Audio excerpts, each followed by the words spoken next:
Bom, você com certeza conhece a história do ET de Varginha, né? Verdadeiro ou não, podemos dizer que ela praticamente faz parte do folclore brasileiro, sendo responsável direta por trazer a fama à cidade de Varginha, no interior de Minas Gerais, para o mundo todo. Sabia que dia 20 é aniversário dele, por isso ele está fazendo uma participação especial e vai apresentar o programa com a gente hoje. Legal? E ele merecia pelo menos um bolinho, né? Mas, pelo menos já tem uma festa marcada para ele. E chique, hein? Vai ser nos Estados Unidos, em Washington, uma coletiva com especialistas no assunto e congressistas americanos para falar justamente sobre esse caso. Já são 3 décadas do ocorrido e, ao que tudo indica, nós continuamos descobrindo coisas sobre este que foi um dos maiores casos ufológicos do mundo inteiro. Antes de pularmos diretamente para a conferência nos Estados Unidos e sobre quais informações prometem ser reveladas no dia 20, precisamos divulgar que há novas informações sobre o caso. Desde militares que voltaram atrás e mudaram seu testemunho original, há ufólogos importantíssimos dizendo que, atualmente, após analisarem tudo, não acreditam mais no ET de Varginha. Mas eu vou te contar tudo isso. Fica por aí que você vai apresentar o programa comigo.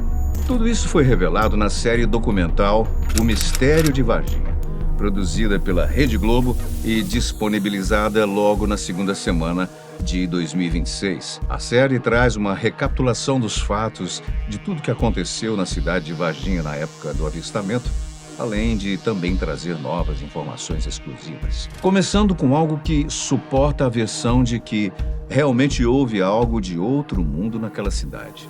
As 3 meninas que há 30 anos atrás disseram ter visto o ET e mantêm a versão até hoje. Elas continuam afirmando que viram um ser de outro mundo e que, mesmo tendo sofrido bullying e até mesmo ameaças, nunca voltaram atrás em suas declarações. Hoje, há uma versão oficial dos fatos, na qual as autoridades tentam explicar o que as meninas podem realmente ter visto. Ou seja, querem provar para as meninas que elas não viram o que elas realmente viram. De qualquer modo, nós vamos abordar essa versão. Mas, antes do depoimento das meninas, na época do avistamento, houve também outros 3 depoimentos. O de um bombeiro e os de 2 militares. Os depoimentos dos militares foi o que deu muita força à história, pois era supostamente um relato de alguém que teve contato direto com a suposta criatura. 30 anos depois, os 3 voltaram a comentar o fato e revelaram ter sido pagos por ufólogos para inventar um falso relato sobre o ET de Varginha. Pois é, numa enorme reviravolta da história, 2 dos 3 oficiais admitiram que o depoimento inicial que deram foi falso. Começando pelo bombeiro, na época surgiu uma gravação dele que dizia o seguinte: o corpo de bombeiros colocou o ET dentro de uma caixa de madeira coberta por um saco. E ele não é deste mundo, não é. Anos depois, ele voltou atrás e disse ter sido pago para falar isso. Mas hoje ele se arrepende. Já quanto aos militares, um deles admitiu que o seu depoimento na época foi forjado. Tudo porque ele acreditou na conversa de um dos ufólogos que havia viajado até Varginha para investigar o caso. Nas palavras desse militar, a gente sempre ficava junto. Eu, o ufólogo Pacatini e mais um militar do Exército que foi quem me apresentou a ele. Tudo isso foi criação e invenção da cabeça do Vitório.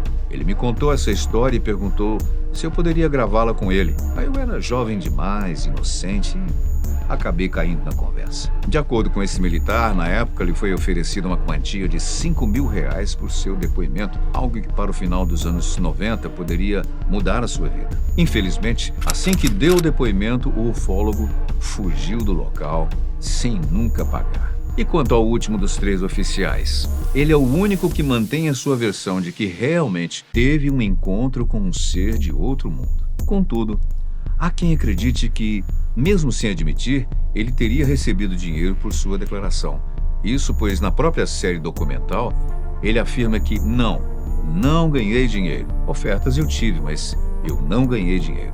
Mas se você talvez esteja se perguntando sobre o tal ufólogo Pacatini, que foi acusado de ter pago os militares para oferecer um falso testemunho, ele também foi ouvido pela série E, como você pode imaginar, negou totalmente as acusações, dizendo que nunca pagou ou influenciou ninguém a dar entrevistas falsas sobre o caso. Mas quem também foi ouvido e disse ter mudado completamente a sua opinião após 3 décadas foi outro ufólogo, o Birajara Rodrigues. Durante a série documental, ele aparece dizendo que cometeu um grande erro por ter interpretado erroneamente o relato das testemunhas, até mesmo incentivado a hipótese alienígena.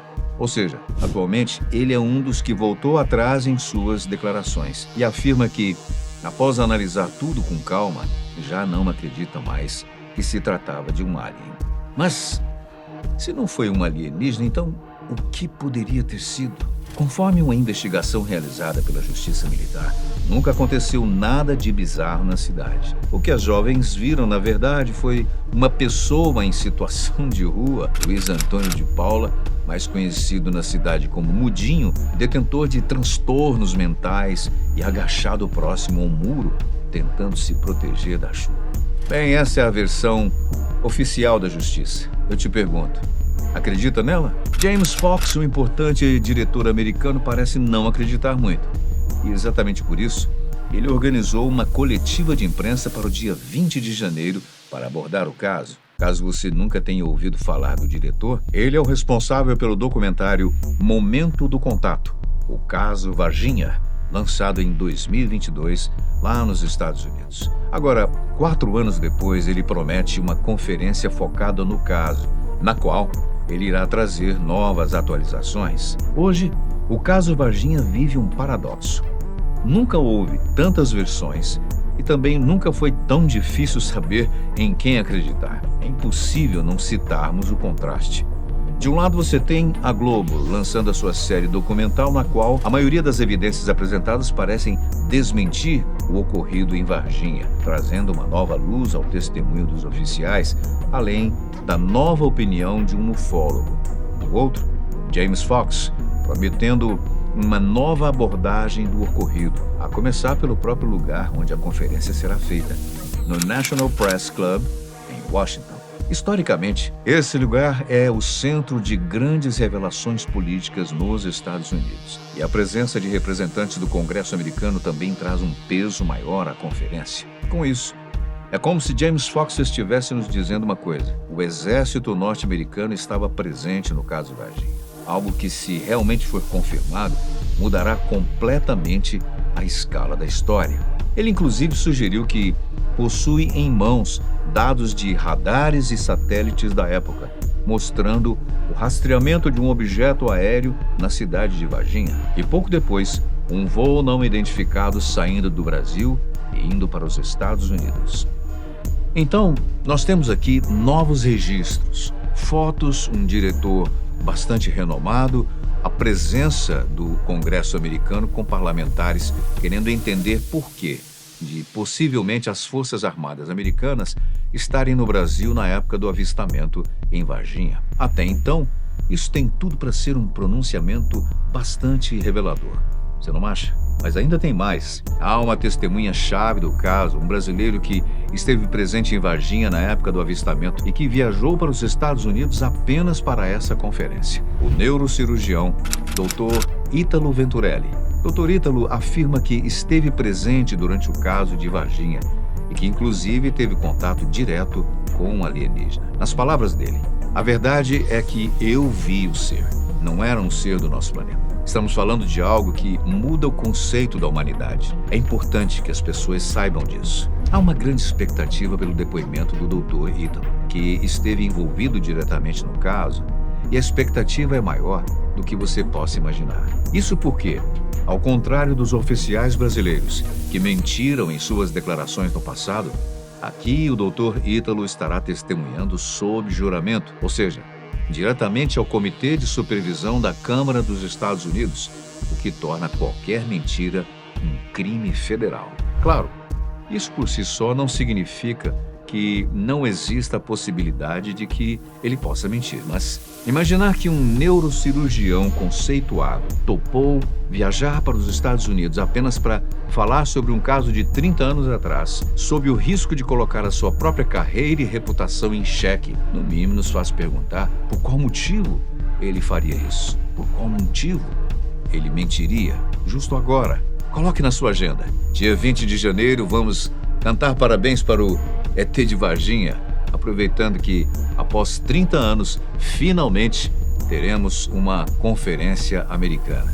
Se esse pronunciamento trará finalmente verdade sobre o que de fato aconteceu neste que é considerado um dos principais eventos ufológicos do mundo todo, teremos que esperar para ver. E aí, cara, beleza? Saudações interestelares. Tem viajado muito? Cruzou com 3 Atlas por aí?